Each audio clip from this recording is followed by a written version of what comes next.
제목은 이제 축복의 사람이 됩시다라고 하는 제목으로 축복에 대한 주제 말씀으로 이제 준비를 해봤습니다. 예수를 믿고 교회라고 하는 공동체를 통해서 얻을 수 있는 가장 큰 은혜는 바로 축복을 받는 것 아닌가, 이런 생각을 하게 됩니다. 여러분들도 다 아마 동의하실 것 같아요. 축복이라는 말이 물론 세상 모든 사람들이 다 좋아하는 거지만, 그럼에도 불구하고 성경은 우리에게 창세기 12장 1절로 가보면 아브라함을 불러서 너는 복의 통로가 되라, 그죠? 이제 축복의 통로가 되라, 이런 엄청난 명령을 주시면서 하나님의 나라가 어떻게 만들어질까를 아브라함을 통해서 시작하시는 그 하나님은 우리를 통해서 하나님의 복이 계속 흘러갈 수 있도록 그 역할을 우리에게 맡겨 주셨더라고요. 또 신약에 가보면 예수님이 십자가에서 죽으심으로 말미암아, 십자가는 하나님과 우리 사이에 막혔던 담을 허물음으로 인해서 예수를 믿으면 우리는, 우리 아까 이제 권사님 기도한 것처럼 화목의 사람, 화목의 사도로 어떤 사람들 사이에 있어도 나를 통해서 이 화평케 되며, 화평케 된다는 게 뭡니까? 결국 이제 복의 통로로 연결고리를 삼겠다. 누구를 통해서? 나를 통해서. 그래서 우리는 이 시간 다시 한번 당신은 축복의 사람입니다. 시작. 당신은 축복의 사람입니다. 나 자신은 축복의 사람. 자, 그런데 우리의 교회 안에서 이와 같은 이제 축복이 더 많이 묻어나고 축복의 은혜가 더 귀하고 흘러 넘쳐야 됨에도 불구하고 안타깝게도 이제 교회 안에서조차도 이런 축복보다는 똑같은 괴로움과 또 어려움과 또 시기 질투, 이런 원망, 불평, 이런 것들이 계속 만들어진다면 예수를 안 믿다가 예수 믿은 사람이 혹여 교회에 왔을 때 과연 어떠한 마음을 가질 수 있을까? 그래서 오늘 말씀을 통해서 우리 한 사람 한 사람이 예수를 믿음으로 말미암아 정말 복의 통로의 역할을 잘 하고 있는지, 나는 축복의 사람으로서 다시금 하나님 앞에 어떤 부분을 좀 수정하고 변화를 받아야 될 것인가 라는 부분을 함께 살펴보려고 합니다. 오늘 말씀의 배경은 너무나 잘 알죠. 이 제목이 뭡니까? 다윗과 요나단이잖아요. 예전에는, 지금은 유명하지 않지만 제가 젊었을 때는 다윗과 요나단이라고 하는 이 찬양팀, 아주 유명한 찬양팀이 있었죠. 다윗과 요나단. 그것 때문에 요나단을 알게 됐어요. 성경을 통해서 아는 게 아니고, 다윗 옆에 항상 요나단이 따라다니는구나 라고 했더니 여기 이제 요나단이 나오더라고요. 여러분, 18장 바로 앞에는 이제 17장이잖아요. 사무엘상 17장은 너무 유명한 다윗의 사람이, 다윗이 어떤 사람이다, 골리앗을 이김으로 말미암아 다윗이 드디어 전 이스라엘 전체에 그 이름이 모든 국민에게 이제 알려지게 되는, 블레셋 사람조차도 두려움의 대상이 될 정도의 위대한 영웅이 태어나는 장면이 바로 17장입니다. 너무나 잘 아는 사건이기에 더 구태여 설명을 안 해도 충분히 아실 텐데, 자, 그것 때문에 이제 다윗이 갑자기 그 당시 왕인 사울 왕에게 발탁이 되고, 나중에는 오늘 본문에 이제 5절에도 가보면 사울의 군대 장관이 된다. 군대의 장, 다시 말하면 지금으로 말하면 이제 총사령관으로 이제 갑자기 막 올라가요. 사실 다윗의 나이가 얼마나 됐을까?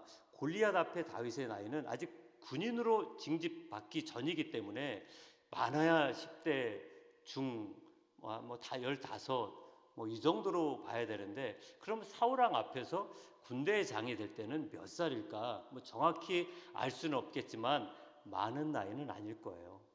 많아야 이제 10대 후반이나 20대 초반, 20대까지는 안 갈 수도 있겠는데, 어쨌든 어린 나이임에도 불구하고 그는 당당하게 군대 장으로 그렇게 발탁이 될 정도의 위대한 인물로 급부상을 합니다. 자, 그런데요, 그렇게 급부상이 됐지만, 바로 오늘 여기 5절까지 보았지만 그 다음 18장 7절에 가보면 다윗이 블레셋과의 전쟁에서 싸우고 승리하면서 여인들이 이런 노래를 해요. 우리 18장 7절 읽겠습니다. 여인들이 뛰놀며 노래하여 이르되 사울이 죽인 자는 천천히요 다윗은 만만히로다 한지라. 그리고 나서는 18장 29절 저 끝에 쪽에 가보면 29절 읽어볼까요? 사울이 다윗을 더욱더욱 두려워하여 평생에 다윗의 뭐가 되니라? 아니 좀 전에 18장 안에서 저 앞에는 군대의 장으로 세웠는데 불과 한 장도 아니에요. 18장 끝에 갔더니 왕의 대적이 되더라. 자, 군대의 장관이 되자마자 또 왕의 사위가 되자마자 공교롭게도 뭐 예고된 것도 없이 갑자기 왕으로부터 이 다윗은 살해 위협을 당합니다. 무려 이스라엘 땅 안에서 10여 년 동안 다윗은 왕이 될 때까지 10여 년 동안 도망자의 삶을 살 수밖에 없었고 자기를 죽이려고 쫓아다니는 게 다름도 아닌 바로 왕이요 가깝게는 장인이시기도 하죠. 참 이제 아이러니한데 어쨌든 사울왕 때문에 그렇게 엄청난 생명의 위협 속에 그 살아갈 수밖에 없는 그 난간이 이제 다윗 앞에 펼쳐져 있어요. 그럼에도 불구하고 결과론적으로는 다윗은 왕이 됩니다. 그런데 이와 같이 왕이 되기까지 다윗이 될 수 있도록 다윗이 하나님의 기름 부음 받은 자로서 아무도 모르잖아요. 사실은 다윗에게 기름 부음 받은 것을 다윗하고 사무엘 선지자 그리고 이제 다윗의 아버지 그리고 많이 몰라요. 밖에 사람들 아마 모를 것입니다. 쉬쉬했을 것입니다. 사울왕이 알면 절대 안 되기 때문에. 그러하기 때문에 사무엘 선지자로부터 기름 부음을 받은 차기 왕감이었던 다윗이지만 엄청난 시간 동안 도망자의 삶을 살 수밖에 없는 그 위협 속에 있으면서도 끝내는 왕이 될 수 있을 수 있도록 엄청난 큰 역할을 한 첫 번째 인물은 그 이름도 유명한 다윗과 나와야죠. 아까 했잖아요. 다윗과 요나단. 예. 아셨죠? 이제 다윗과 요나단입니다. 어디부터 나올까요? 18장 1절부터 나오죠. 우리 1절 같이 읽어보십시다. 다윗이 사울에게 말하기를 마침에 요나단의 마음이 다윗의 마음과 하나가 되어 요나단이 그를 자기 생명같이 사랑하니라. 그러면서 요나단이 이상한 행동을 합니다. 어떤 행동일까요? 우리 4절 상반절에 보시면 요나단이 자기가 입었던 겉옷을 벗어 누구에게 주었고? 다윗에게 주었고 이 행동은 도저히 있을 수 없는 일반 상식적으로는 해서는 안 될 정말 얼토당토한 그 행동을 요나단이 하고 있어요. 왕에게서 아련을 하고 나온 다윗을 다시 자기 처소로 데려갔는지 모르겠지만 1대1로 있을 때 요나단은 다윗과 그렇게 친하지 않습니다. 본 지가 얼마 안 돼요. 말씀드렸잖아요. 그 앞에 장이 다윗의 등장하는 장이기 때문에 다윗과 요나단이 그렇게 깊은 우정을 나눌 만한 시간적인 여유가 별로 없었습니다. 그럼에도 불구하고 요나단은 자기가 입었던 겉옷을 다윗에게 입혀줍니다. 겉옷이 뭐 많아서 그랬을까? 겉옷이 많아서 그랬을까요?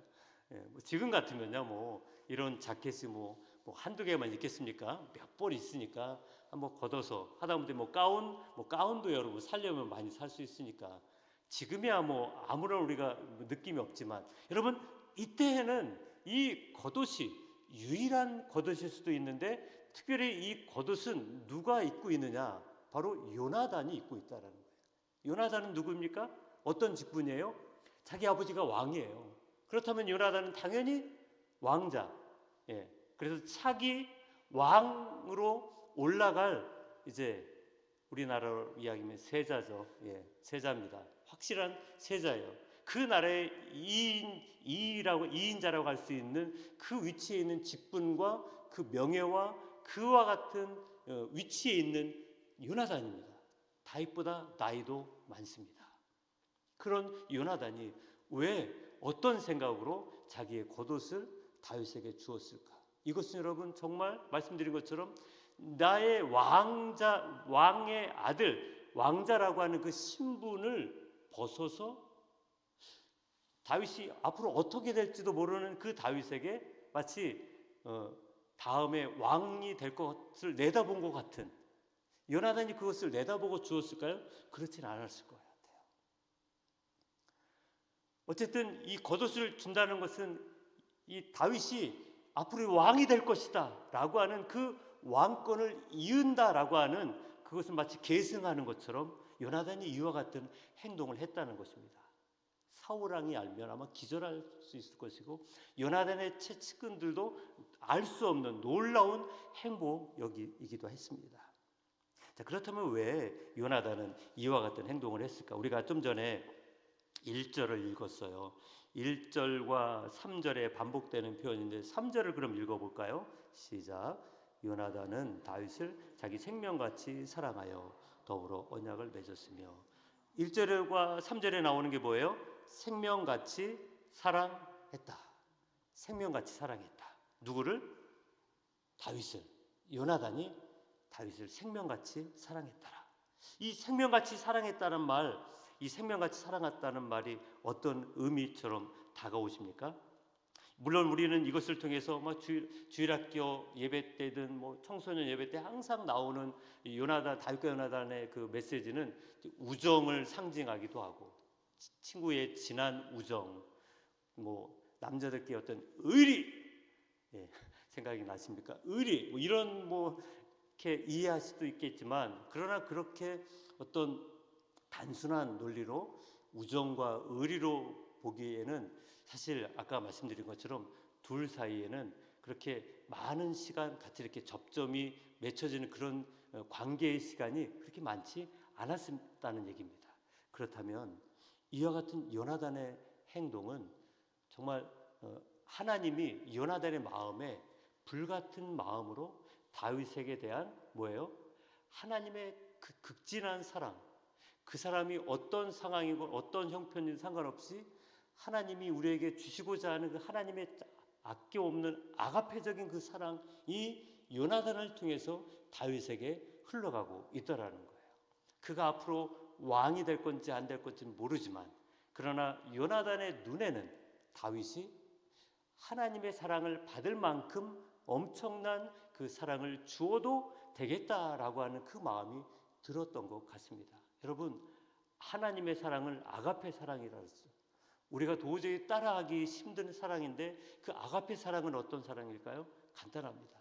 하나님이 세상을 이처럼 사랑하사 독생자를 주셨으니, 바로 독생자를 우리에게 주시기까지 그 사랑이에요. 여러분, 왕자인 요나단이 자기의 겉옷을 줘버리면 나는 이제 뭘 할 수가 없다는 거예요. 나는 이제 왕으로 올라가고자 하는 마음이 나는 없다. 너에게 모든 것을 이름한다 라고 하는, 어찌 보면 자신은 이제 자신의 인생에서는 정말 이제 모든 것을 다 포기하면서까지도 다윗을 세워주고 있는 이 요나단. 여러분, 다윗을 보고자 하는 이 요나단의 눈에는 정말 하나님의 크신 사랑이 아니고서는 이 상황을 아무리 어떻게 생각하고 주석을 제가 찾아보고 다른 분들의 설교를 들어봐도 특별한 그런 게 없어요. 아까 말씀드린 것처럼 우정이다, 의리다, 이런 거 하지만, 이런 것보다는 제가 생각했을 때는 정말 하나님의 사랑이 아니면, 여러분들이 하나님의 사랑을 받았어요. 그렇잖아요. 누구 때문에? 내가 잘나서요? 아니잖아요. 예수님 때문에 우리가 하나님의 사랑을 받았어요. 받을 만한 자격이 있나요? 받을 만한 일을 했습니까? 그 사랑을 받을 만한 하나님과의 관계가 그렇게 좋았나요? 그렇지 않잖아요. 내가 하나님의 사랑을 받았을 때는, 나는 하나님을 몰랐을 때 오히려 하나님은 나를 사랑하시고 계시다라고 하는 것을 예수님을 믿고서야 알게 됩니다.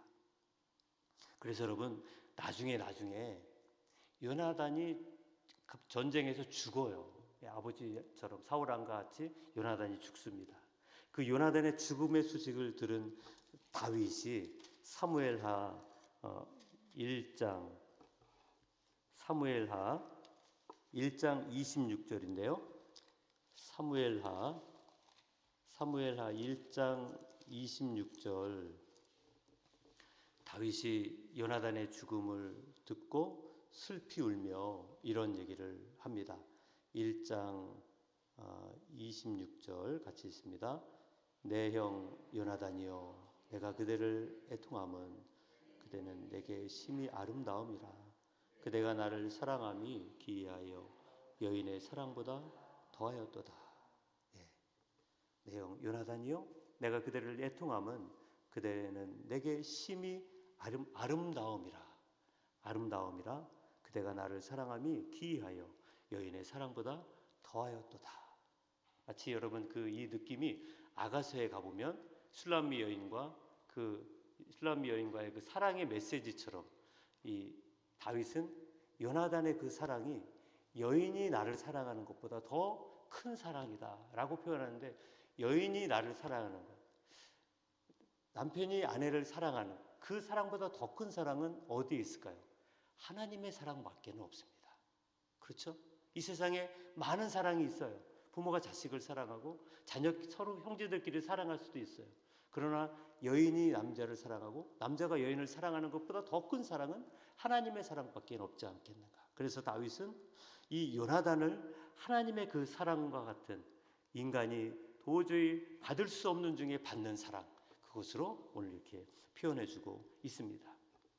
이처럼 요나단이 다윗을 바라보는 그 시선은 단순히 인간으로서가 아니라 하나님의 사랑으로 바라봄으로 말미암아 그 아버지 사울왕을 피하여 10년 동안 도망자의 신세를 다니면서도 다윗이 끝끝내 그 어려움을 극복하고 이겨낼 수 있었던 힘은 자기를 누구보다도 사랑해 주었던 요나단의 그 사랑을 다윗이 받았기 때문이 아닌가라고 생각을 합니다.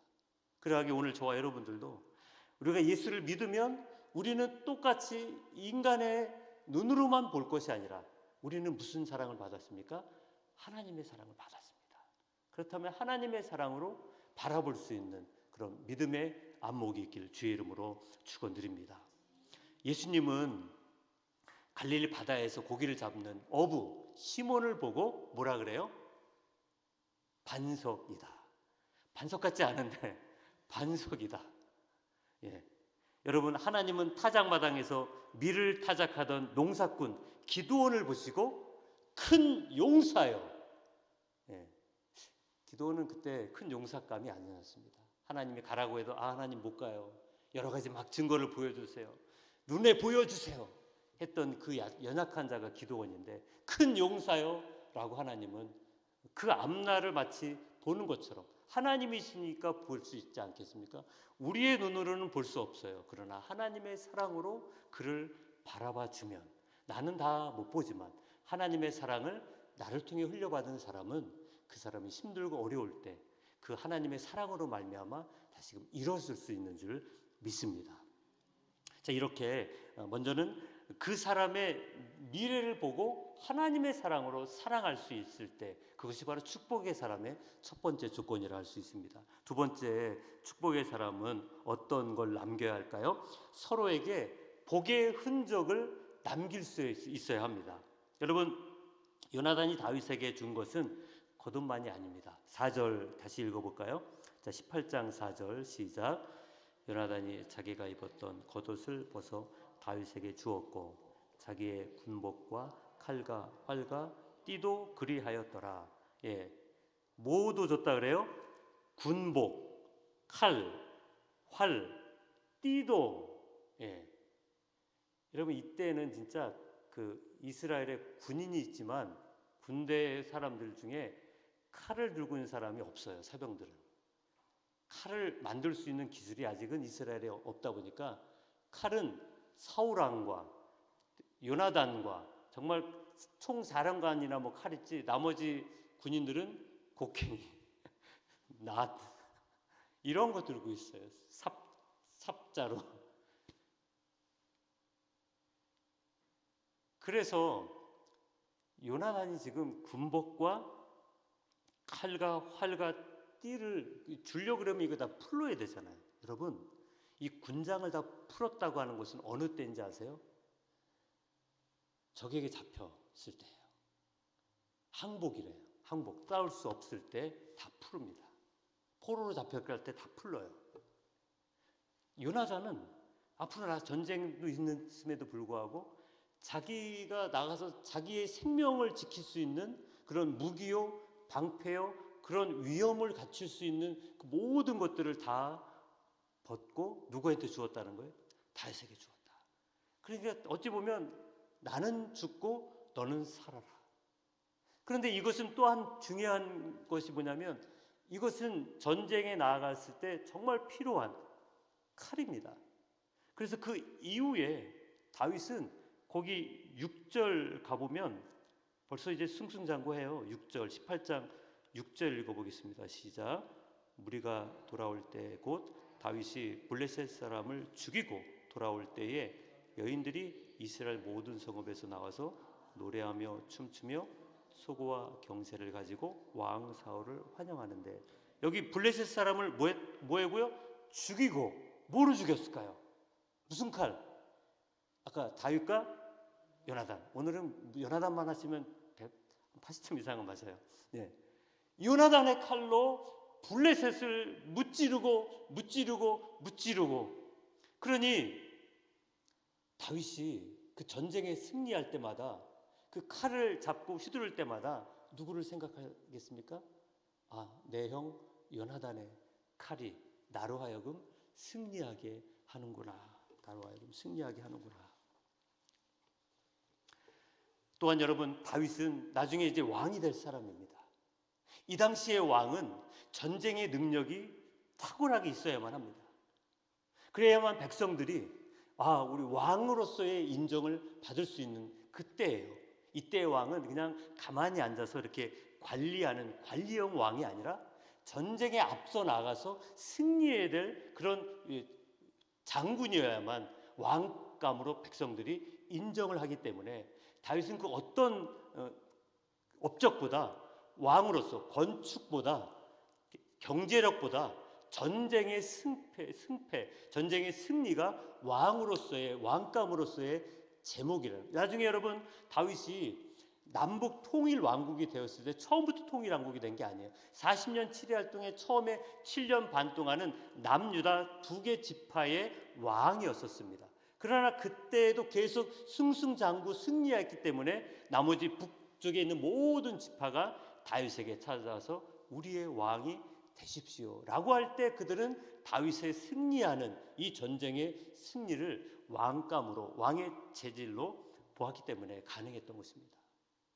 요나단이 어떻게 알고 다윗에게 정말 필요한, 전쟁에 승리할 수 있는 그 최고로 필요한 것들로 자기가 싸워야 될 그 모든 것을 다 다윗에게 위임해 주고, 마치 뭐예요? 다 아낌없이 귀한 것으로 줍니다. 귀한 선물이죠.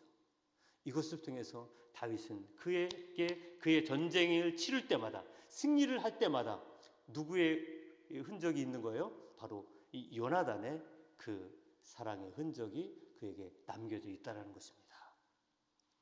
옛말에 원각수 은각석이라, 원수는 수 물에 새기고 은혜는 석 돌에 새겨라 라는 말이 있는데, 이 요나단은 지금 아버지 때문에 원수일 수도 있음에도, 원수가 될 수도 있음에도 불구하고 오히려 아버지의 그 모든 허물을 마치 자기가 대신 짊어진 양, 자기의 생명을 지킬 만한 것까지도 다 아낌없이 다윗에게 선물로 줌으로 인해서 다윗의 평생의 요나단을 기억하고 있다는 것입니다.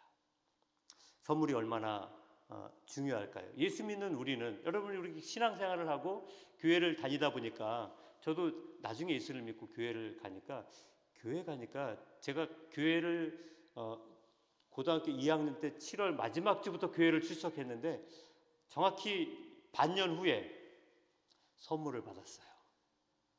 성탄절 때. 저도 시골 출신이라 뭐 생일날에 뭐 케이크는 기억도 없거니와. 그럼 뭐 선물이 어디 있습니까? 근데 교회를 가자마자 선물 이렇게 주는 게 너무 자연스러운 거예요. 그런 문화가 너무 생경하고 낯설고, 그러나 너무 마음이 편안한 거예요. 너무 행복한 거예요. 선물이 그런 은혜를 주지 않겠습니까? 그래서 여러분, 우리 그리스도인들은 선물을 많이 해야 될 줄 믿습니다. 선물을 잘해야 돼요. 왜냐하면 우리 잠언에 이런 말이 나와요. 잠언 우리 18장 16절. 우리 잠언에 보면 이제 선물이라는 말이 나오고, 물론 아부성 선물을 이야기하는 건 아닙니다. 뇌물이 아니고요. 뇌물 말고 선물. 18장 16절. 잠언 18장 16절. 18장 16절 같이 읽습니다. 사람의 선물은 그의 길을 넓게 하며 또 존귀한 자 앞으로 그를 인도하느니라. 정말 다윗에게 딱 필요한 말씀이잖아요. 사람의 선물은 그의 길을 어떻게 한다 그래요? 넓게 해준다는 거예요. 마음이 답답하고 지금 현실 속에 억눌려져 있는 사람은 앞을 바라보는 게 좁아질 수밖에 없어요. 사람이 마음이 좁아지면 보는 시각도 작아져요. 그러나 그 마음이 풍요로워지고 넓어질 때는 보는 시각도 넓어질 수 있기 때문에 내가 평소에 보지 못하는 것도 풍요로운 마음 때문에 볼 수 있는 안목이 생길 수 있다라는 거예요. 그래서 예수 믿는 사람들은 화를 낼 수도 있지만 화를 내도 며칠 가지 말아라. 그날 밤을 넘기지 말고 풀어야 한다는 거예요. 사람에게 안 되면 누구한테는 풀어야 돼요? 하나님에게는 풀어야 돼요. 왜 그래야 될까요? 기도가 멈추지 않게 하기 위해서요. 화가 날 수 있죠. 일하다 보면 마음에 안 들 때 화가 막 나죠. 그 화를 가지고 잠들지 마세요. 절대. 어떻게든 그날 밤에 사람이 안 되면 하나님 앞에라도 맡길 수 있는. 자, 오늘 다윗은 어떤 선물을 받은 거예요? 본문으로 가보시면 다윗은 말씀드렸잖아요. 요나단에게는 여벌의 칼과 여벌의 군장과 여벌의 띠가 따로 있는 게 아니에요. 그도 왕자지만 그게 전부인데 그 전부를 아낌없이 다윗에게 선물로 줍니다. 그 선물로 줘요. 이와 같은 은혜를 나누는 것이 오늘 그리스도인의 사명 중에 사명이지 않겠는가? 우리는 하나님의 은혜를 끊임없이 나누어주고 나누어줘야 돼요. 대가를 바랄 게 아니고, 대가를 바라지 말고. 그래서 정말 대가를 그가 돌려주기 힘들 때 오히려 빨리빨리 은혜를 베풀어주고 선물을 줌으로 말미암아 우리가 남길 것은 복의 흔적을 남겨야 될 줄 믿습니다. 하나님이 나를 얼마나 사랑하여 주시는지를 때로는 기도를 통해서 흔적을 남길 수도 있고, 그에게 권면을 하고 격려를 하고 편지를 쓰며 문자를 보내고 위로와 소망의 메시지, 더 나아가서 전화도 할 수 있고 찾아갈 수도 있고, 또 말씀드린 것처럼 오늘 잠언에 읽은 것처럼 그에게 정말 필요한 귀한 선물을 공개해 줌으로 말미암아 하나님의 그 귀한 은혜의 흔적을 많이 남겨줌으로 말미암아 그것이 그에게도 복이고, 그 받음으로 말미암아 그의 마음이 풍요로워질 때 나는 어떻게 받습니까? 복의 통로 역할을 온전히 감당할 수 있는 줄 믿습니다.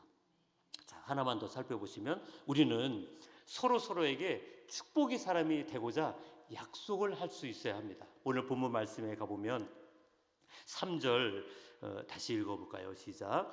요나단은 다윗을 자기 생명같이 사랑하여 더불어 언약을 맺었다. 언약을 맺었다. 베리트라고 하는 이 히브리어는 하나님이 우리랑 언약을 맺었다라고 하는 똑같은 단어를 쓰고 있습니다. 그래서 다윗과 요나단은 단순히 우정의 관계로만 볼 것이 아니라 하나님 앞에서의 언약을 하고 있다는 거예요. 서로 쌍방 간의 언약이 아니라 그 쌍방 사이에 하나님이 우리와 함께 하신다라고 하는 언약입니다. 바로 예수 믿는 우리의 행동과 말은 항상 하나님이 그 가운데 있다라는 것을 늘 염두에 두고 말을 할 때나 행동을 할 때나. 왜요? 우리가 신앙생활 하는 것은 나를 위함이 아니에요. 여러분, 신앙생활은 누구를 위하여 할까요? 이제 간혹 우리 성도님들이 잘 잊어버릴 때가 있어요. 여러분, 예수를 믿는 것은 돈 주고 믿는 게 아니고 이제 공짜로 믿는다 그러잖아요. 누구 때문에? 예수값 때문에. 예수님 때문에 우리가 예수를 믿고 구원을 받습니다. 구원은 하나님의 은혜요, 공짜로 받는 선물이요, 천국 영생은 예수를 믿음으로 말미암아 하나님이 주시는 거예요. 누구 값 때문에? 예수 값 때문에 구원을 받고 영생을 얻습니다. 그렇다면 우리가 하는 신앙생활은요, 누구 거예요? 내 거예요? 예수님 거예요? 예수님 거예요. 여러분, 내 게 아니에요. 자꾸 내 거라고 한다면 그건 신앙생활이 아니고 종교생활일 수 있습니다. 예수 값으로 구원받았기 때문에 이제는 나는 죽고 예수가 나를 위해서 살다고 하는 게 갈라디아 2장 20절 바울의 고백이에요. 내가 그리스도와 함께 십자가에 못 죽었나니 이제 내 안에 내가 사는 것은 내 안에 그리스도께서 사는 것이다라고. 그래서 바울은 이렇게 고백하잖아요. 나는 날마다 산다 죽는다? 죽는다. 그래서 여러분, 신앙생활은 나를 위해 하는 게 절대 아닙니다. 나를 하는 거에서 빨리 내려놓고 주를 위해 하는 것으로 전환되고 변화되지 않으면 예배인 것 같은데 하나님에게 하는 게 아니라 나를 위해 하는 예배가 될 수 있어요. 봉사하는 것 같은데 하나님을 하는 것 같지 않고 내 만족을 위해서 봉사할 수 있어요. 무엇인가 교회를 열심히 하는 것 같은데 나를 위해 하는 것 같은 모양으로 변질될 수 있어요. 왜? 신앙생활의 주체가 내가 되면 그렇게 될 수 있다는 거예요. 그래서 여러분, 지금 이 자리에 여기 앉아있지만 여러분들은 내가 앉는 게 아니라 예수를 위하여 내가 하나님 앞에 나아가는구나, 예수를 위해서 내가 살아가고 있구나 라고 하는 것이 필요합니다. 그와 같은 것이기 때문에 오늘 다윗과 요나단은 서로에게 축복의 사람이 되고자 언약을 맺었다고 하는 것입니다. 이렇게 축복하는 사람으로 말미암아 하나님은 두 사람을 통해서 앞으로 되어질 일들이 어떻게 펼쳐질지는 모르지만 그러나 하나님은 이 언약을 통해서 그 언약의 뒤에 다윗이 그 언약을 신실하게 지켜요. 아까 우리 사무엘하 1장을 읽었지만 요나단은 전쟁을 통해서 일찍 죽습니다. 그리고 나중에 이제 다윗이 왕이 돼요. 위대한 성군이 됩니다. 왕이 되었고, 그리고 그 왕이 됐지만 다윗은 항상 누구를 추억하냐면 요나단을 잊지 않아요. 어느 날 갑자기 요나단이 생각이 났는데, 그러면 요나단은 죽었는데 혹시 요나단의 가족들은 없을까? 요나단의 자녀들은 없을까? 찾습니다. 찾다 누구를 찾습니까? 무비보셋이라고 하는 절름발이 아들이에요. 5살 때 도망치다가 유모가 떨어뜨려가지고 다리를 절르는 그런 아이가 됐어요. 이 당시에는 우리나라도 그렇지만 앞선 왕의 자녀들이 살아있을 수 있을까요? 없을까요? 살기 힘듭니다. 거의 죽었다 생각하고 숨어 지내야만 살 수 있는 그런 시대이지 않겠습니까? 그럼에도 불구하고 다윗은 그 무비보셋을 찾아요. 그래서 다른 사람들은 사울왕의 손자니까 다 죽이려고 찾는구나 이런 생각을 할 수도 있겠지만 다윗은 무비보셋을 찾아서 어떻게 할까요? 여러분, 무비보셋이 다윗 앞에 와서 엎드려서 뭐라 그래요? 왕이시여, 죽은 개 같은 나를 왜 찾나이까? 인간 같지 않은 나입니다. 왜? 앞에 있는 그 사울왕은 끊임없이 다윗을 죽이려고 했었던 왕이었기 때문에 그 다윗의 측근들은 어떻게든 사울의 모든 사람들은 다 처리하려고 할 수도 있었겠죠. 그럼에도 불구하고 다윗은 무비보셋을 어떻게 할까요? 그를 왕자들이 함께 모여 밥을 먹는 자리에 앉힙니다. 그래서 같이 밥을 먹게 해요. 그래서 다시 말하면 다윗의 왕자들 중에 한 명으로 무비보셋을 다시 그렇게 세워줄 때 누구 때문에 그렇게 할까요? 바로 이 요나단의 그 축복의 흔적, 복의 흔적, 그 축복의 사람으로 서로 언약을 했잖아요. 그 언약을 다윗은 신실하게 지키고 있더라는 것입니다. 일개 양치기 목동이 이스라엘의 왕이 될 수 있도록 이 요나단의 역할은 그 어떤 사람과는 비교할 수 없을 정도로. 그리고 나서는 여러분, 이제 요나단도 일찍 전쟁을 통해서 죽고 그러나 그 죽는 그 모든 상황 가운데 10년 동안 다윗은 왕을 피하여 도망 다니는 신세가 되는 그 모든 기간 동안에 요나단 말고 다윗이 왕이 될 수 있도록 그렇게 도와준 인물들이 과연 몇 명이나 더 있을까? 물론 여러 사람들의 도움이 다 있었지만 이렇게 요나단과 같은 대단한 인물을 찾아보기는 쉽지 않아 보입니다. 다윗은 요나단을 통해서 축복의 흔적을 받았습니다. 그리고 그 어떤 사람보다도 하나님이 하나님의 사랑으로 다윗을 사랑해 주는 요나단의 사랑을 받았습니다. 한 성도의 간증을 말씀드리고 마치려고 합니다. 일본에 살고 있는 여자 성도님의 간증인데요. 자신의 아들이 어려서 이 팔다리가 이제 마비가 와서 더 이상 사용을 하지 못하고 거기다가 이제 듣지도 못하고 말하지도 못하고 그래서 그 아들이 할 수 있는 것은 눈망울만 왔다 갔다 하는 것밖에는 못해요. 그런 아들을 보고 이 어머니의 마음이 얼마나 무너질까요? 그럼에도 아들이 살아있으니 절망하지 않고 이 어머니는 예수를 믿어요. 그래서 그 아들에게 복음도 전할 뿐더러 또 그 아들에게 눈망울로 서로 이렇게 언어 소통을 할 수 있는 사인을 만들었어요. 눈망울을 왔다 갔다 하면서 서로 의사소통을 하는 것입니다. 눈을 뭐 이렇게 하면 뭐 기역, 니은, 디귿, 리으식으로 그렇게 서로 이제 의사소통을 하는데 이 아들도 어머니에 따라서 예수를 믿고 신앙생활을 하는 중에 그 아들이 어머니에게 시 한 편을 이렇게 시를 이렇게 눈망울을 통해서 시를 알려주었대요. 그래서 그 시를 어머니가 이제 받아 적었는데 그 시의 내용을 읽어드리도록 하겠습니다. 이제 음악을 깔면 좋지만 이제 음악이 깔린다 생각하시고 나는 왜 살아야 하는지 모릅니다. 그러나 주께서 내게 생명을 주셨기에 나는 오늘도 삽니다. 나는 왜 고통의 인생을 이 불구의 인생을 이 고난의 길을 걸어야 하는지 알 수 없습니다.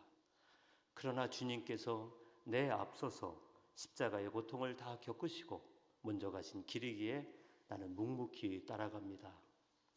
나는 불구이어서 수많은 사람의 눈길을 받습니다. 연민과 조롱의 눈빛을 봅니다. 그러나 나는 그들을 축복하며 사랑합니다. 왜냐하면 내가 아직 죄인이었을 때 내가 주 안에서 잘못을 행할 때 주께서 먼저 나를 사랑하셨기에 나를 비웃고 조롱하는 저들을 나는 축복하며 사랑합니다. 라고 하는 시입니다. 오늘 우리는 예수를 믿은 하나님의 사람들입니다. 그 어떤 사람보다도 복의 통로 역할을 우리는 감당해야만 합니다. 여러분 사명이 뭡니까? 저 오지까지 가서 복음을 전하는 것도 귀한 사명입니다. 그러나 내 삶에서 축복의 통로가 되지 않는다면 오지에 가서 선교한들 무슨 유익이 있겠습니까? 복의 통로의 역할을 하지 않는다면 저 아무도 없는 곳에 가서 사람들에게 복음을 전하는 어떤 유익이 내게 올 수 있겠습니까? 어디에 있든 나는 나를 통해서 하나님의 사랑으로 바라볼 수 있도록 하기 위해서라도 혹여 삶을 살면서 내 안에 고통과 괴로움, 분노가 있을 때 하루를 넘기지 말고 하나님께 다 내려놓고 다시금 회복해서 속히 나를 통해 하나님의 사랑이 끊임없이 멈춤이 없이 흘러갈 수 있도록 하나님의 사랑으로 바라볼 수 있는 믿음의 눈을 나에게 주옵소서. 이것이 축복의 사람이 갖춰야 될 첫 번째라면 우리는 끊임없이 다른 사람들에게 복의 흔적을 남겨야 합니다. 그를 위해서 기도해주고 그를 위해서 격려해주고 그에게 필요한 선물을 아낌없이 줌으로 말미암아 복의 흔적을 남길 수 있기를 축복합니다. 더 나아가서 그 사람과 나 사이에는 하나님의 계심을 알고 하나님이 우리에게 언약하셨어요. 그 언약의 증거가 뭡니까? 여기 있잖아요. 이게 언약서예요, 여러분. 이게 하나님 우리와 이 계약서, 언약서입니다. 이 귀한 언약서가 우리에게 주어져 있다면 우리는 이 언약서의 그 의미가 그거잖아요. 하나님이 우리랑 계약할 만한 우리 조건이 없어요. 하나님이 우리랑 언약할 만한 아무런 드릴 것도 없고 자격도 안 되고 그런 에너지도 없고 그런 힘도 부족합니다. 그런 사람도 아님에도 불구하고 하나님은 먼저 나를 사랑하셨고 나를 위해 십자가에 죽으시고 말씀을 통해 약속하셨어요. 내가 너를 떠나지 않겠다, 버리지 않겠다. 내가 다시 와서 너를 나 있는 곳으로 너를 영접하겠다라는 것이 하나님의 약속의 말씀이라 한다면 오늘 우리는 나를 통해서 내 주변에 있는 사람들에게 언약하시는 하나님의 그 사랑으로 말미암아 축복의 사람이 되겠습니다라고 하는 그런 우리 모두가 될 수 있기를 주의 이름으로 축원드립니다. 기도하십시다. 아버지 하나님 감사합니다. 하나님이 나를 먼저 사랑하여 주시지 않았다면 내가 오늘 어찌 하나님 앞에 나아가 예수 그리스도로 인하여 모든 죄를 용서함 받고 천국 영생을 얻었고 하나님을 바라볼 수 있는